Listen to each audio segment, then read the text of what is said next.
Nako mga kapuso, kung hindi nyo alam kung saan mag-uumpisa, try nyo muna pumunta sa aming Town Plaza. For sure dito pa lang marami na kayong pwedeng ikutin. Pero don't worry, kasi syempre, sagot ko ang ating gala.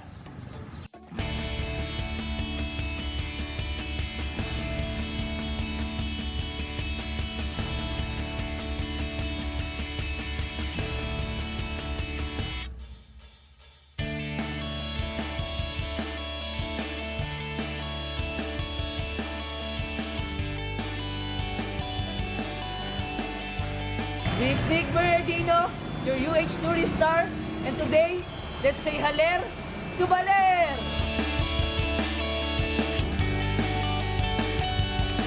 O reminder lang mga kapuso, no outsiders allowed pa rin dito sa Aurora. Safety is our priority. Kaya naman, virtual tour muna tayo. Face mask check, facial check na rin. Kaya what's up? Tara G sa ating first stop.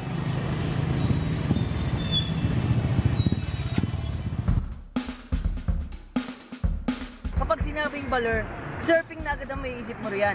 Kaya ngayon, andito tayo sa birthplace ng Philippine surfing, ang Sabang Beach.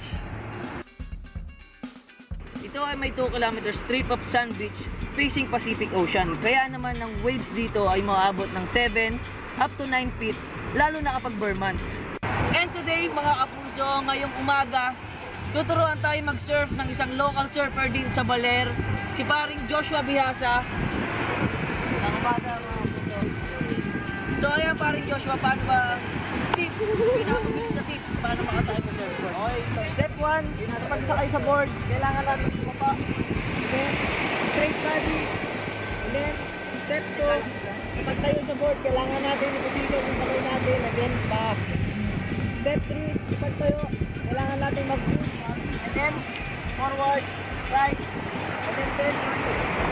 And then, yung harap. So ayun mga kapuso, kung gusto nyo mag-surf dito sa Baler, ang pinakamaganda daw oras sa pagsa-surf ay between umaga or sa hapon para maganda ang alon. So ano pang hinihintay natin? Tara, lusong na tayo!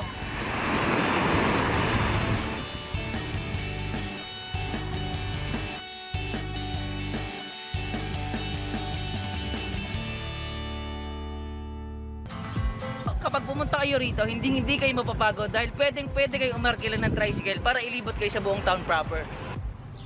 Dito tayo ngayon sa Quezon Park kung saan makikita ang ancestral house ni late President Manuel L. Quezon.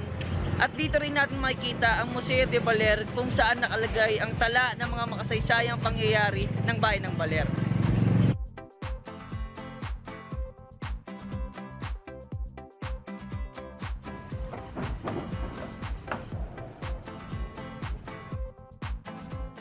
At mula dito, tanaw ang makasaysayang simbahan ng Baler.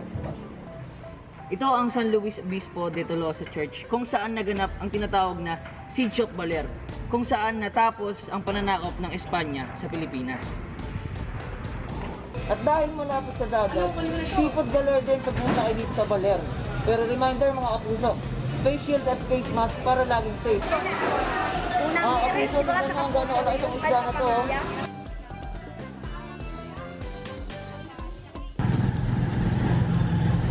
At dahil tapos na ang ating tricycle tour, medyo ginutom ako doon mga kapuso. Kaya ngayon nandito tayo sa Brianna Food Creations upang matikman at makita kung paano ba minamanufacture ang sigat na Katomi Santan. Kaya tara, kasama natin si Miss Donna para ituro sa atin ang process ng paggawa ng sigat na Baler Santan.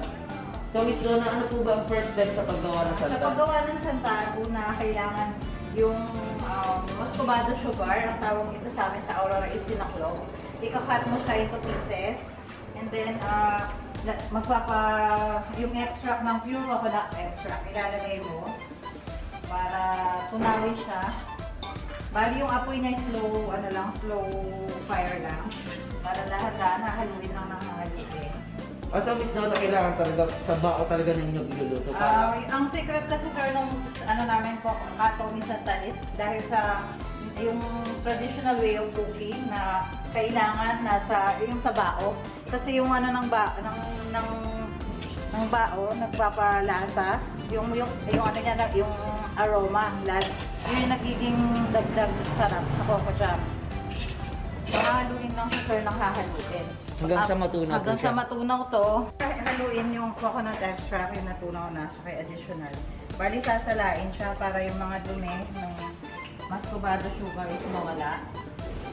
Tapos, isasalang na natin. Natunaw na siya. Bali, yung muscovado sugar, nag-ano na siya into liquid.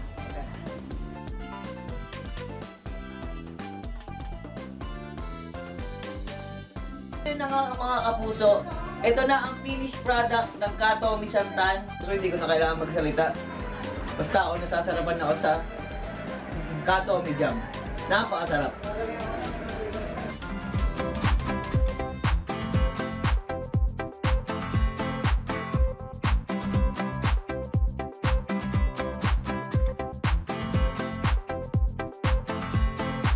Once again mga kapuso, this is Nick Bernardino, ang tourist star ng Baler para sa pambansang morning show kung saan laging una ka, unang hirit.